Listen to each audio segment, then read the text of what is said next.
today I went and got my tire put on. It's a little bit thinner than what I used to have. I think I used to have a 295, 45, 275, 40, 18.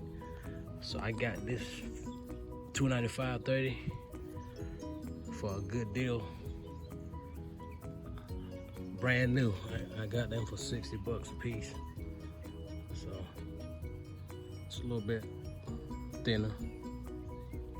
Yeah, I kind of like it.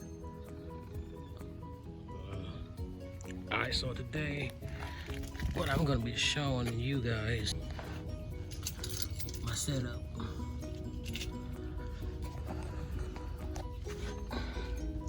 So I'm using a S14 Driveshaft for the swap.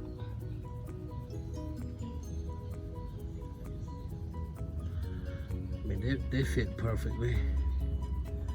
You already know the S13 Driveshaft is a lot shorter than S14. And for the want to use these swap with the adapter plate being thick, it pushes the engine back, the transmission back a little bit. So that being said, I realized that the S13 is shorter, so I didn't have to get my Driveshaft modified or shortened or spend a whole lot of money to get the one-piece one. But so if you guys out there that are doing the same swap and on budget, so you're like me, so I'm on a big budget.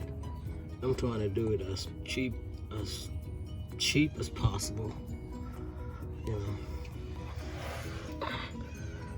cheap, functional, reliable, possible.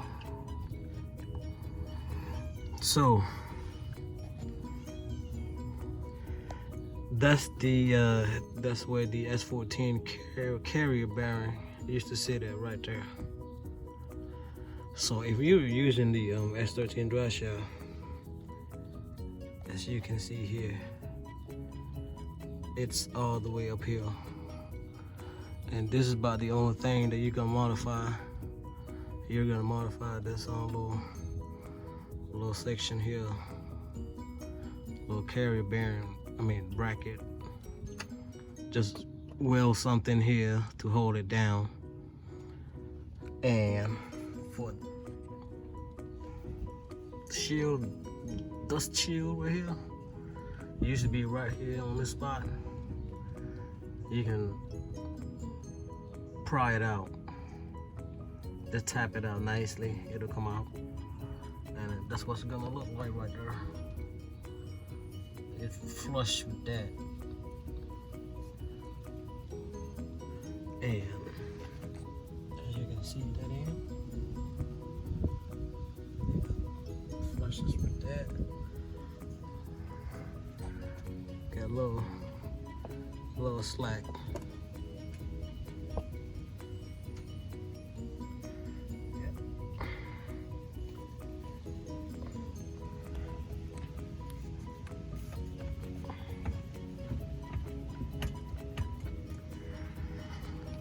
And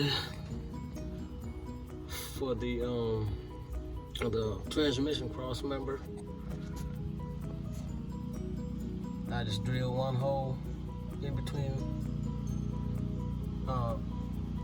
the original hole right there. Just drill another hole next to it. Same thing to the other side, and mount it that way. It ain't no 1,000 horsepower, so I know it ain't gonna rip apart. It's pretty tight there. So this is a budget swap here. I'm trying to stay budget on this. So you guys out there trying to be budget, but right, reliable. This is how you do. S14. I don't know if anybody done it before. Save you some money. You ain't gotta spend $400 for the dry shaft. I mean, you have the money, go for it.